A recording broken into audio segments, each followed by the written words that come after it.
Mintras malakas pa ang ating katawan at meron pa tayong trabaho, so kinahanglan jud magtigom-tigom tag kwarta kay aron og paabot ang panahon dili na nato kaya magtrabaho natay makaot-kuot. So shout out di ay kanang kuan kanang mga pagarpar og garbo ba nga one day millionaire aw loy jud dinig abot sa panahon. So karon todo support jud ka sa lain tawo tinagag motor, tinagaag taganog business nga groceries. Yang pamilya dili natagaan og full support.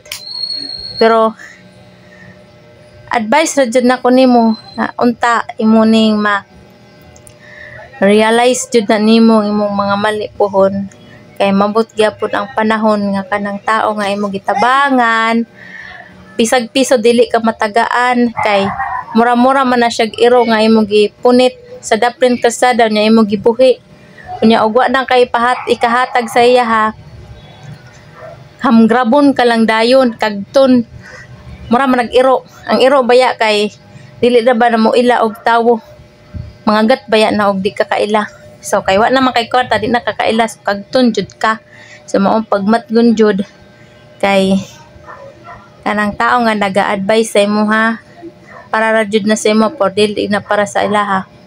So karon maglipay-lipay sa kay an ending ana kagulanon man. Di ba? So pamino jud. So ako kamot ra pod mi oy. Kay lisod man pod magsaligta. Di ba? So mao tong mga tao nga pagarpar o garbo. So ayaw jud mo gaigan ana kay lisod ko na abot ang panahon nga daghan pagkakwarta karon na sunod wa na kay kwarta aw hilak-hilak jud kas kaguol ay nya karon kay kuan man sa mga to guys.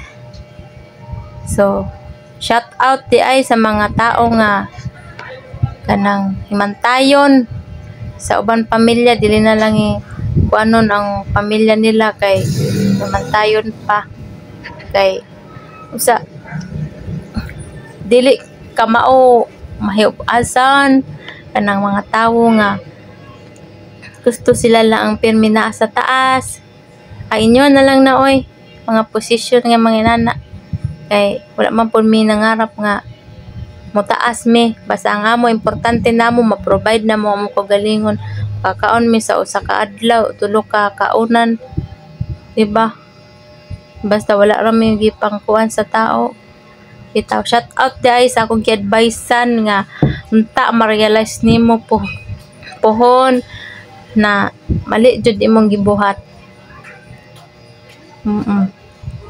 mali jud. God bless and more power.